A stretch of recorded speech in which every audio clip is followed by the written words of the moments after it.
Welcome to our channel Finding GUTUL.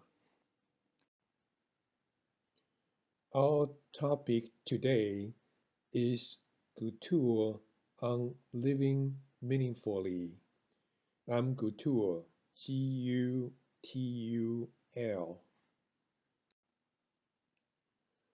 GUTUL in Chinese is Gu Tu Lao. When Gu and the Tu are stacked together, they become our logos to the right.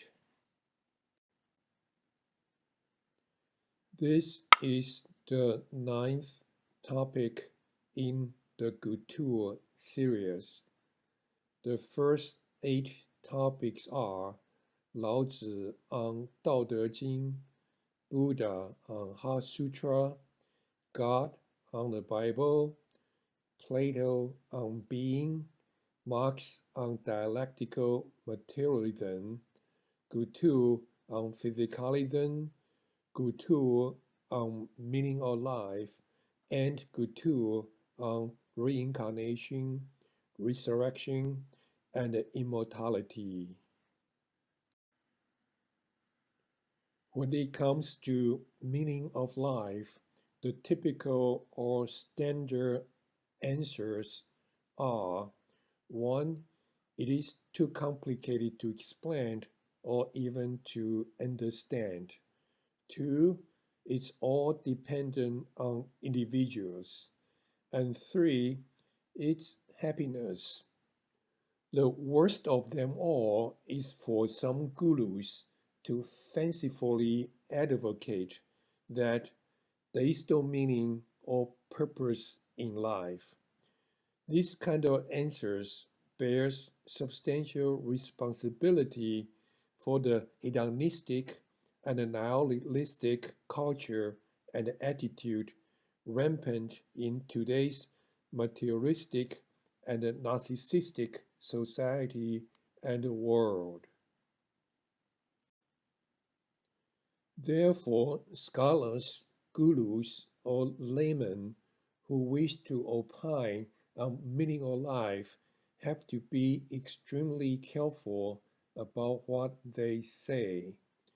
GUTUL says that meaning of life, 1. is simple, 2. can be put into words clearly, and 3. is generally applicable to everyone. The Gutulian meaning of life is 1. metabolism and reproduction, 2. empathy and sympathy, 3. creation and recreation, and 4. letting it go, that is, letting the ego go. When we let go our ego, psychologically or mentally, we unite with the superego. Naturally, we unite with nature of the universe and Tao. Religiously, we unite with Allah, Brahma, Buddha, and God.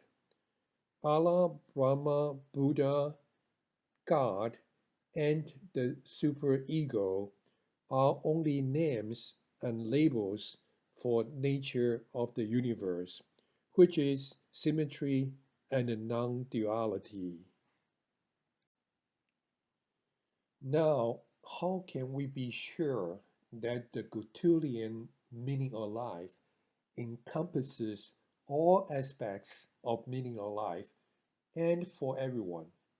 Is everything that everyone does included in the Gutulian meaning of life?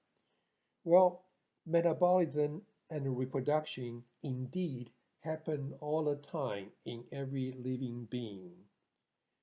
Empathy and sympathy have also been shown to be indeed part of innate human nature, albeit being often, if not always, forgotten.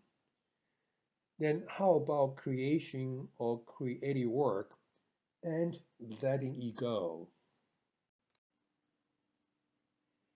Human creativity results into innovations in science, literature, and the liberal and the performing arts. While not all human beings are capable of or successful in creating something novel and impactful, all of us are capable of recreating from the fruits of others or nature's creativity.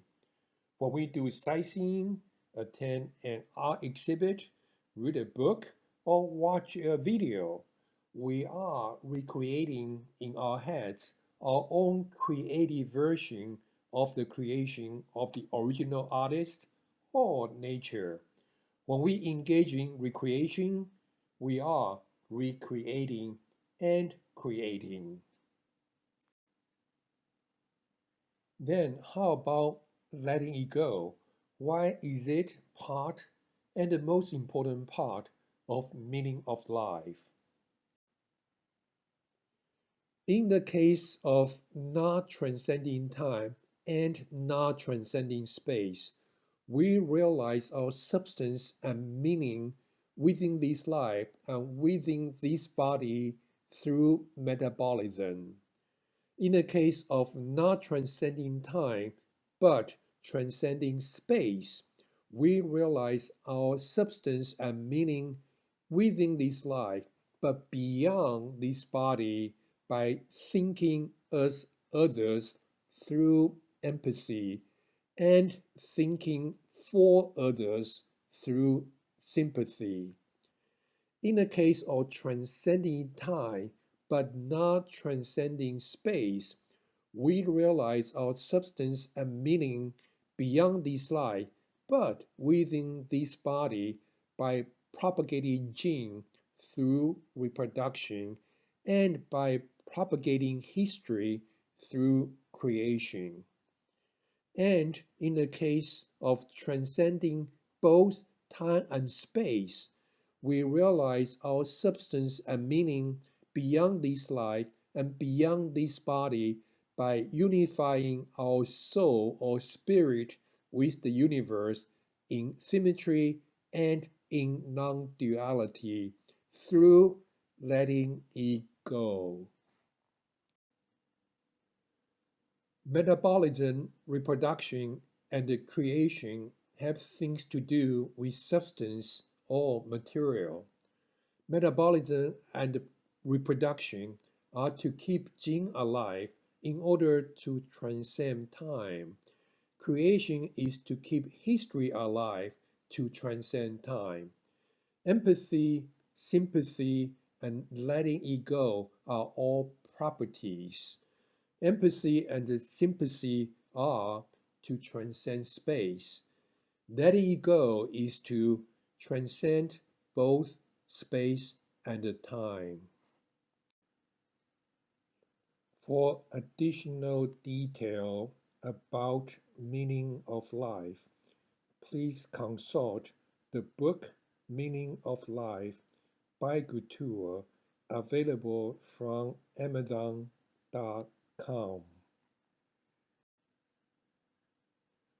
And now, how does one live one's life according to the Gutulian clearly and cleanly stated meaning of life? Or how do we live our life meaningfully? Living meaningfully also has a clear and a simple answer.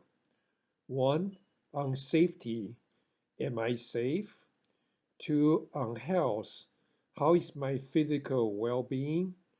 Three, on happiness. How is my emotional well-being? And four, on symmetry.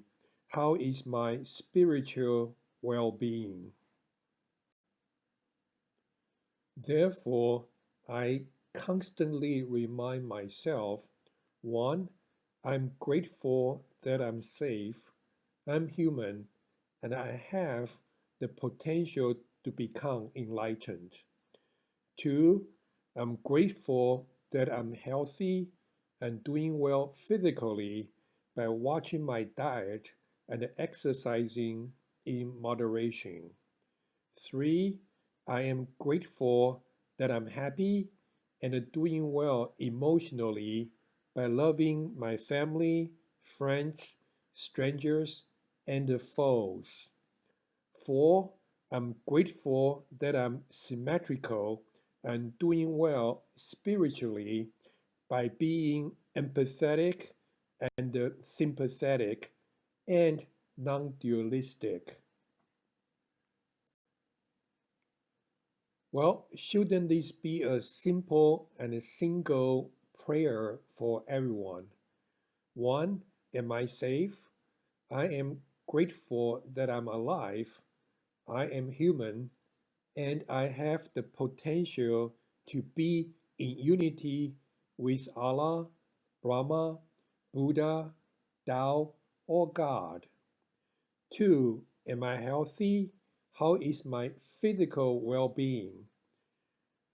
I'm grateful that I'm healthy and doing well physically by watching my diet and exercising in moderation. 3. Am I happy? How is my emotional well being? I'm grateful that I'm happy and doing well emotionally by loving my family, friends, strangers, and foes. 4. Am I symmetrical? How is my spiritual well being? I am grateful that I can be symmetrical spiritually by being empathetic, sympathetic, and non dualistic. And I understand there shall be no attachment or attainment. This concludes GUTUL on living meaningfully. Here is one clue for finding GUTUL. Here is another clue for finding GUTUL. Bye bye.